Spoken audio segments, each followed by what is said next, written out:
What are you looking at, you may ask? Well, this is the top bolt for the starter. My plan is I've got to get it in. Oh, hang on. My plan is to use that magnet along behind this pipe to get the bolt to go through the hole. I can't even see the bloody hole. I can just about feel it if I break my wrist and go down in there. My theory is that if I can push it through, then I might be able to get the nut on from the inside, finger tight. Then I can get a wrench on here, on this side, and hopefully tighten it up. Don't really have a lot of choices. Oh boy, all the fun of the fair, isn't it? Then down there I've got to deal with this damn cable, somehow keep it out of the way. There is a screw hole down there, but I don't know, I've got to figure it out, because this I don't want this up against the engine. Maybe once I get it in and get that one cable clip on there, that'll be okay. Oh shit, look, that's come off. What the fuck? Well, I guess I'm gonna have to get some kind of clamp on there. I didn't think I did. I was kind of hoping that would stay on there. Well, maybe if I put a clamp on here, sorry, you're probably not getting a good view. If I put a clamp on this end and then allow this end just to rest in the groove, because that's what it should do. It should just sit in that groove and it should be tight enough. But of course this is probably Chinesium crap rubber. So yeah, I'll get a Jubilee clip on here to hold this solid, then hopefully that will prevent that from coming off, although that does feel extremely loose to me. And you see there's that groove. I guess maybe it had one of those wire bands in there. Perhaps that's what I'm going to have to do, put a large clip on there. I think you can get the steering, the CV axle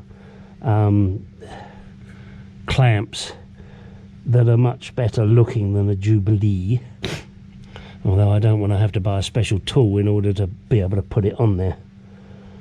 Alright, shit, that's something else that's got to be done before I put the carburetors in. And I'm so trying to get these pipes done so I can get the carburetors in. Fucking hell. And I've still got one brake pipe to do, and that goes from here down to the brake booster. That should be a relatively easy one. Should be a relatively easy one. Should be. And in fact, what I will probably do is get this one down here, run them next to each other, and put one clamp over the pair of them and hold it down to this leg here. Yeah. God damn it, Muskie. A pain in the ass. And then obviously I may have to make the cable go up there to where it should go to. But we're going to do with that after I've got the bolt in. And that's going to take a little bit of fiddling. I'll be back as soon as it's done. Guess what? More Chinesium crap. You see that little piece of pipe there?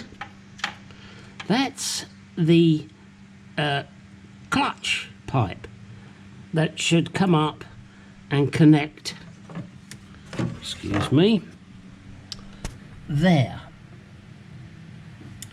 As you can see, it's what, a foot short, something like that, if not more. So you're given two pieces of pipe. This is one here, and that is just about long enough, and then the other piece is nowhere near fucking long enough. So I'm going to make one up, My suggestion, do not buy the kits from S&G Barrett for the clutch hydraulics. The braided hose is okay. That's about it. So now I will take that out and I will make up my own pipe that will fit. Fiddly diddly, but there you go. What a fucking joke. Oh, and I'm still struggling with the starter, by the way. And I have done something which is kind of sacrilegious, but I have no choice. Getting to that top bolt is a fucking nightmare. I dropped it more times than I care to think. And at one point I dropped it into the transmission and I thought, oh shit, no. However, it went straight through and onto the floor.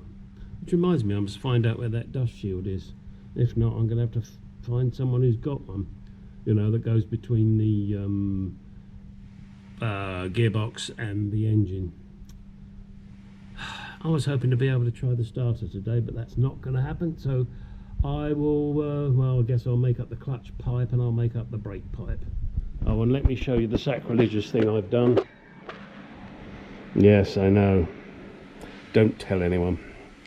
I did think of soldering it, but this is JB Weld, and I'll leave that to set overnight. That way it'll be good and strong for me when I put in the starter tomorrow. Oh, and this here, this kept coming out, so again I've had to get a little creative and fit that in there nice and tight. I did consider slapping that full of JB Weld, but I did resist. I promise I didn't do it. But I had to pinch that up really tight and get that in there. Don't ask me why. I don't know why it came out, but it did. Right, on to something else. So, doing the pipe that comes from the brake master cylinder down to the brake booster, started to make my pipe off. Made the end off and then suddenly realised, oh shit, I haven't put the connector on, the nipple, whatever you want to call those things. I don't know what you call them. Anyway, so I'll cut off the length I need and slid it down, then put this in the bender and bent it perfectly, just exactly how I need it, and went to put it in and this is too small. Yeah, on every connection on the car, this is a 3/16 pipe with a 3/8 threaded piece, except that one for the brake master cylinder to the brake booster. It is a 7/16. Be warned, you will need to buy one 7/16 piece. But, of course, I don't think they sell them in ones. I'm about to go down to my auto parts store and find out. And I may end up with some to sell. We will see. Well, here it is. This is the piece that goes from the master cylinder to the brake booster. Now all I have to do is get it in. The trick, if I could find the light it would help.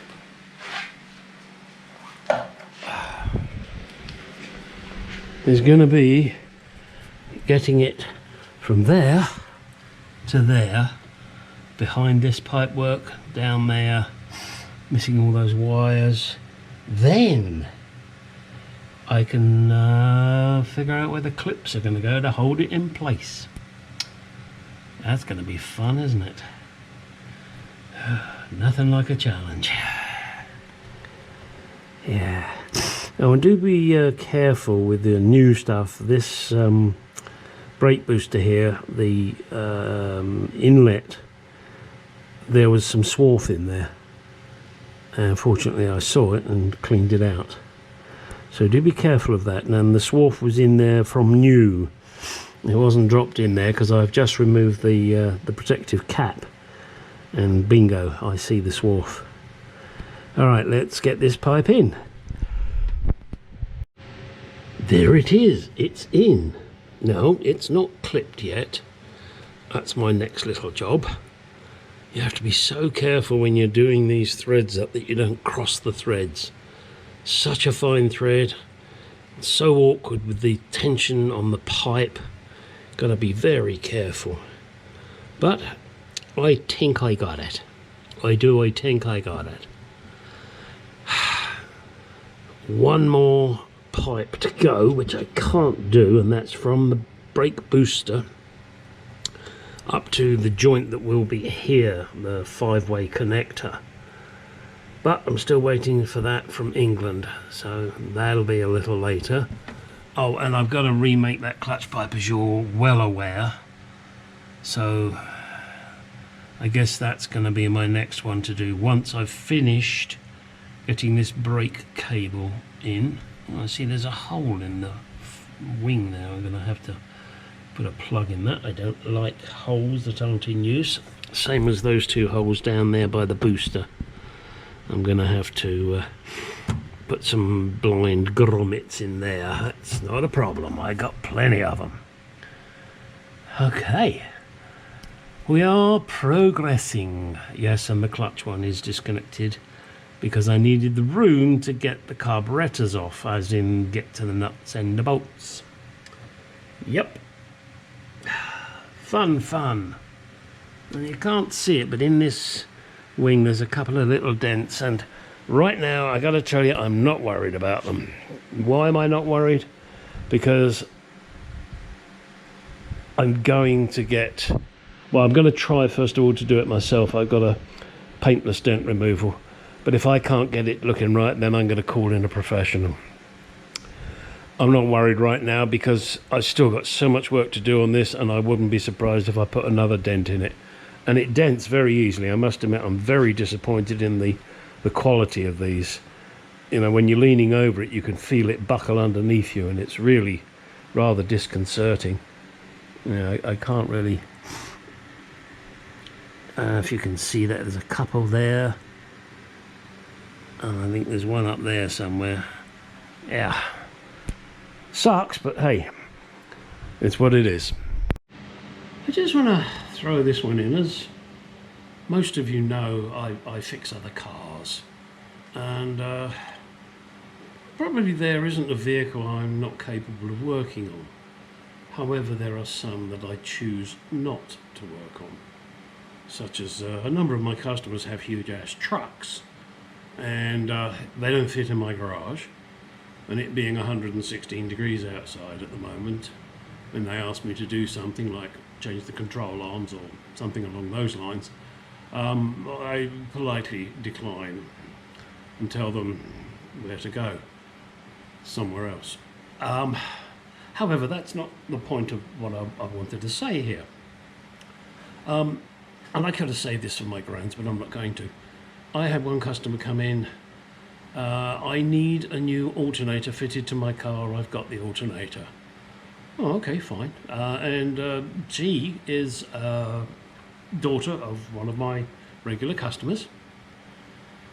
She brings me the car, and okay, here's the alternator. Okay, fine, great. I'll do it tomorrow. But first I checked it.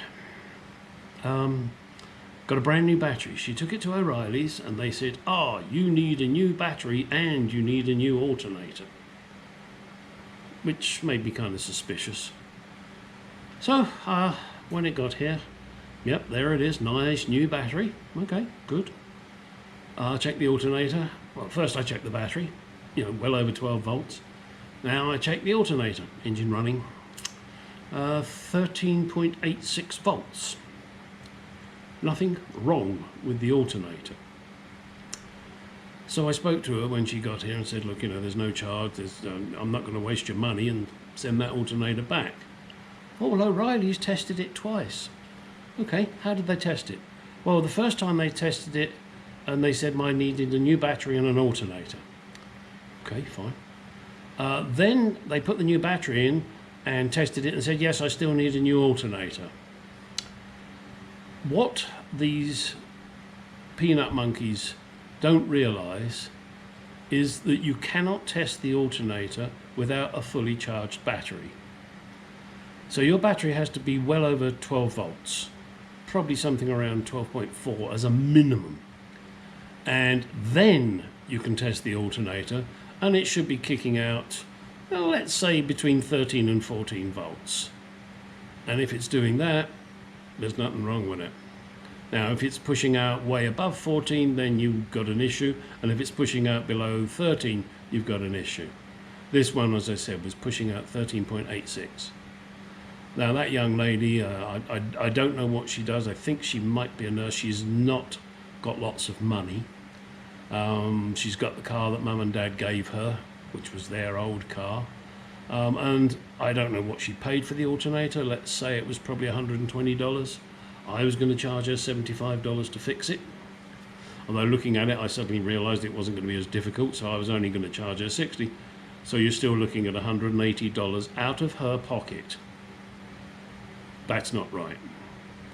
Okay, just wanted to throw that one in there for you to warn you all. And, you know, a bit of knowledge from an old fart like me. That's it. Back to the car. Okay, in order to put two pipes in, I've got these 3/8 round clips and flattened them, clamped it in the vise, and then hit it with two hammers. So now I can fit, let me show you,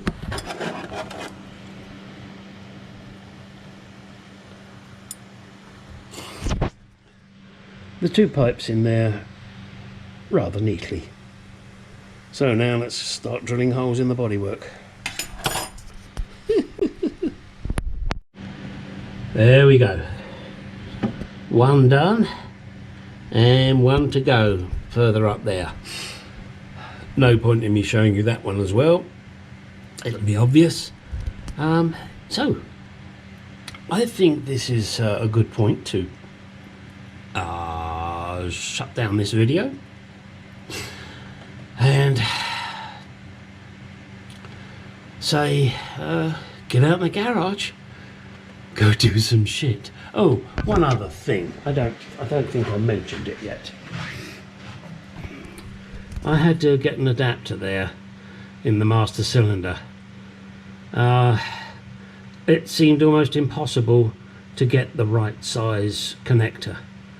I managed to find that adapter, and I did have to modify it. I must admit I did have to rethread it for it to go in to the master cylinder, but it's good. And if it doesn't work for whatever reason, I can always get another piece of brass threaded stuff reducer and fix it, but I don't think it's going to be an issue.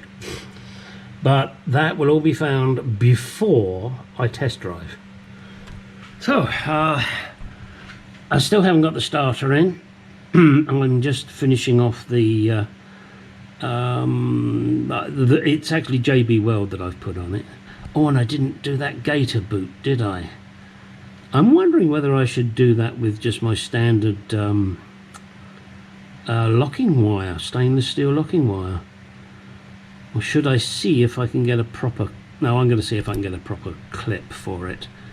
They may or may not do one that small, because U-joints... U-joints, CV axles are generally much bigger. But I've got to do something. I can't leave it as it is, and I've got to do that before I put the carburetors on, and I've got to do the starter before I can do the carburetors, and I've got to finish off the linkage before I can do the carburetors, and Jesus Christ, what else? Some wires. All sorts of shit. And I've still got to finish off the HT leads, which I haven't done yet. Why are you still standing there? Get out in the garage, go do some shit. Okay, I lied. There it is, with the clips holding it in position. Reasonably neat. Perfection. Not really, I would have liked the gap a little closer up there, but this is going to be how it is. The pipe that I'm using is steel, and it's not easily bendable, shall we say. Whereas in England, and I believe over here there is some available, and I'm not sure of the metal content. I think we called it conifer pipe in England, but it's softer. I know it's got zinc, copper, whatever it is, but it's easier. Oh, excuse me, I got hiccups. It's easier to bend, shape, as it said that, bend me, shape me any way you want me. Long as you love me, it's all right. There's your challenge for today. Anyway, there it is. It's in. Done. Now, all I got to do is find that bloody clutch pipe that I lost, because I want the ends off of it. And then I've got to make up a clutch pipe. And then when I finish making up a clutch pipe, then I've got a fuel line to make up. When I finish making up a fuel line, I've got a vacuum line to make up. I think I'll go and do a line.